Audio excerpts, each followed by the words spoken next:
Class 11th के MP board के जितने भी विद्यार्थियों का 3 अप्रैल के दिन पेपर है, वहाँ कुछ इस तरह का पेपर रहेगा आपका। देख लीजिए, ये सेट सी है, सेट डी है, ठीक है, और सेट ए है, ठीक है। अलग अलग तरह के पेपर मुझे प्राप्त हुए। ऐसा मत समझिए कि जैसा भूगोल का पेपर आया था वैसा का वैसा कलर में आएगा, अलग अलग कलर में आएंगे, घबराइएगा मत, ठीक है। यही प्रश्न पत्र जितना मैं आपको बता रहा हूँ ना, आप कंप्लीट करिए बस, ठीक है। वही प्रश्न आपके हुबहू आने वाले हैं। हिंदी कविता का जागरण काल किस युग को माना जाता है? भारतेंदु युग को। मेरा अपना सर्वस्व किसको मानती है? कृष्ण को। भारतेंदु काल के जो नाटककार है वो कौन है? ठीक है, शंभुनाथ। बेबी हलदार के घर के मालिक को इस नाम से पुकारती थी, तातुस्ते, ठीक है। चलिए इसके बाद में यहाँ से आगे बढ़ते, सब कुछ सॉल्यूशन मिलेगा, ठीक है, क्वेश्चन आंसरों का भी, ठीक है। पूरी पीडीएफ तैयार कर ली है मैंने। संचार शब्द की उत्पत्ति चर धातु से हुई जिसका अर्थ है चलना। झोला एक है, क्षेत्रीय शब्द है। कबीर ने ईश्वर की एक सत्ता मानी है। काव्य में साधुकड़ी भाषा का जो प्रयोग है कौन करने किया है? कबीरदास जी ने किया है। मीरा चारपाई पर बैठे, मियाँ जो है, मियाँ चारपाई पर बैठे बीड़ी का मजा ले रहे थे, है ना, पी रहे थे, ठीक है। भारतीय संगीत का जो में मुख्य वाद्य जो है वो वीणा है। शब्दकोश ना केवल शब्दों के अर्थ बताता है बल्कि शब्दों का खजाना होता है। काव्य का सौंदर्य बढ़ाने वाले धर्म अलंकार कहलाते हैं।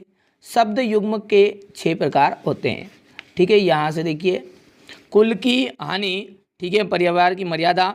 गलता लोहा का आ जाएगा आपका शेखर जोशी। खदेरों की दानी 120 कुइया। स्वलेखन का आपका जाएगा डायरी। खंड काव्य का जाएगा पंचवटी। तुम घर मत जाओ, इसका जाएगा निषेध वाचक वाक्य, ठीक हो गया। चलिए इसके बाद में बिहारी सतसई किस काल की रचना है? रीतिकाल की है। मियाँ नसरुद्दीन कितने किस्म की रोटियां पकाने के लिए मशहूर थे? 56 किस्म की। अजंता की दीवारों पर बने चित्रों को किसने बनाया? बौद्ध भिक्षुओं ने। पटकथा की जो मूल इकाई होती है क्या होती है? दृश्य होती है। काव्य के कितने भेद होते हैं? 2। शब्द गुण कितने प्रकार के होते हैं? 3 प्रकार के होते हैं, माधुर्य, ओज और प्रसाद, ठीक है। चलिए इसके बाद में 2 या 2 से अधिक व्यक्तियों के बीच होने वाला संभाषण क्या कहलाता है? संवाद कहलाता है। ये आपका क्वेश्चन नंबर 5 देख लीजिए, ठीक है, टिक मार के कर दिए। यहाँ से क्वेश्चन नंबर 6 से मैं आपको एक साथ पीडीएफ के सारे सॉल्यूशन दूंगा, ठीक है। पहले प्रश्नों को देख लेते हैं। कबीर अपने को दीवाना क्यों कहा है? मीरा जगत को देखकर क्यों रोती है? ठीक है, संश्लेषण और रेखाचित्र में अंतर बताना है। नाटक और एकांकी में अंतर, ठीक है। चलिए इसके बाद में स्त्री के चरित्र पर बनी धारणा से रजनी का चेहरा किन मायनों से अलग है? धनराम को मोहन के किस व्यवहार पर आश्चर्य हुआ और क्यों? ठीक है, कुएं का मुंह छोटा क्यों रखा जाता है? काव्य की परिभाषा और उसके भेद बताने हैं। रोला छंद को परिभाषा सहित उदाहरण से समझाना है। यहाँ से देखिए क्वेश्चन नंबर 14 है, ये क्वेश्चन नंबर 15 हो गया है, ये क्वेश्चन नंबर 16, ठीक है। अच्छे से कंप्लीट करेगा, यही प्रश्न आपके आने वाले हैं। दूर के ढोल सुहावने होते, इसका भाव पल्लवन करना है।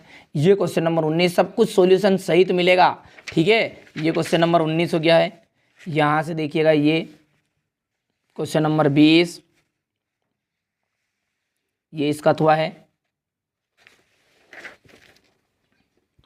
ये क्वेश्चन नंबर 21, ये क्वेश्चन नंबर आपका 22 है, ये 23, टोटल 23 प्रश्न है। तो ये मैंने आपको पेपर जो है सी सेट वाला वो पूरा बता दिया है। इसका सॉल्यूशन भी अभी मैं आपको दे रहा हूँ, बढ़िया से कंप्लीट कर लीजिएगा, अच्छे से तैयारी करेगा। हमारा जो मुख्य उद्देश्य वो केवल यही है कि आप अच्छे अंक प्राप्त करें, ठीक है। तो चलिए अभी जो मैंने आपको क्लास 11th का हिंदी का सेट सी वाला जो पेपर बताया था उसका पूरा सॉल्यूशन देखते हैं, ठीक है। यहाँ से देख लीजिए, ठीक है, आप तो स्क्रीनशॉट लीजिए जल्दी से, ठीक है। ये हो गया प्रयोगवादी कविता की विशेषताएं, और इसी तरीके से आपको डालना भी। वैसे 10th क्लास में आपने सीख ही लिया है कि किस तरह से उत्तर क्रमांक डालते हैं। हमारे जो 11th क्लास के बच्चे हैं, ठीक है, उनको तो सब नॉलेज है, थोड़ा सा 9th क्लास वालों को दिक्कत आती है, ठीक है। यहाँ पर देखिए संश्लेषण और रेखाचित्र में अंतर, क्वेश्चन नंबर 8 ये इसी का अथवा है। ये क्वेश्चन नंबर 9 है, ये इसका अथवा। क्वेश्चन नंबर 10,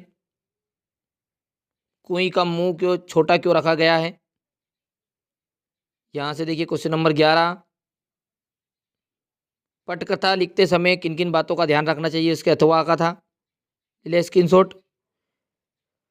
क्वेश्चन नंबर 12 में है काव्य की परिभाषा देते हुए उसके भेद बताने हैं जी। इसके भेद हो गए, रोला छंद की परिभाषा उदाहरण सहित, लक्षणा शब्द शक्ति की परिभाषा उदाहरण सहित बतानी है। तुरंत आप स्क्रीनशॉट लेते चलो। हमारा जो उद्देश्य है वो केवल और केवल यही है कि आप अच्छे अंक प्राप्त करें। ठीक है, प्रसाद गुण की परिभाषा लिखकर उदाहरण सहित बताना है। ये यहां से, ये निपात शब्द किसे कहते हैं स्पष्ट कीजिए। क्वेश्चन नंबर 15, मिश्रित तथा संयुक्त वाक्य में अंतर। ये क्वेश्चन नंबर 16, इसके बाद में प्रेमचंद और मन्नू भंडारी का साहित्यिक परिचय हो गया इतना। साहित्य में स्थान, अब मन्नू भंडारी की रचना है भाषा और शैली। इसके बाद में साहित्य में स्थान, यहां से देखिए क्वेश्चन नंबर 16 18,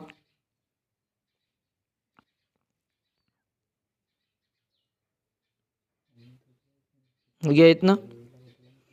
इसके बाद में ये क्वेश्चन नंबर 19 है आपका, ये इसका अथवा वाला है। ये क्वेश्चन नंबर आपका 20 हो गया। चलिए इसके बाद में इसी का अथवा ये है यहाँ से,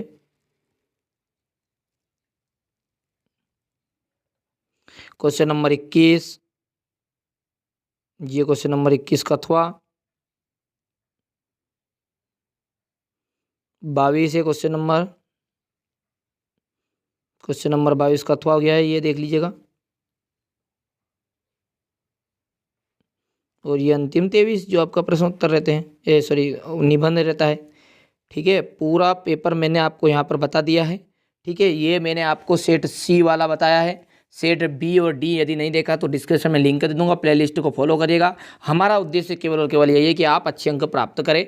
ठीक है, ओरिजिनल जो पेपर है उसको डायरेक्टली नहीं बता सकते हैं, आप सब जानते भी होंगे ये बात तो। ठीक है, तो लेकिन तीनों पेपर में आपका ओरिजिनल पेपर छिपा दिया गया है। जिस तरह 10th और 12th की मदद करी थी इनडायरेक्टली, सामने नहीं आएंगे ताकि हम भी एमपी बोर्ड के जैसे बचे रहे और आपका काम भी हो जाए। तो आप समझदार व्यक्ति समझ जाएगा कि जो 3 पेपर है इसमें ओरिजिनल पेपर छिपा दिया गया है। ठीक है, पूरे प्रश्न तो एक जैसे ही पेपर आएगा, पर मैंने खुद ने बना दिया है कि 4 तरह के सेट और कंप्लीट कर लेना है आप। ठीक है, अब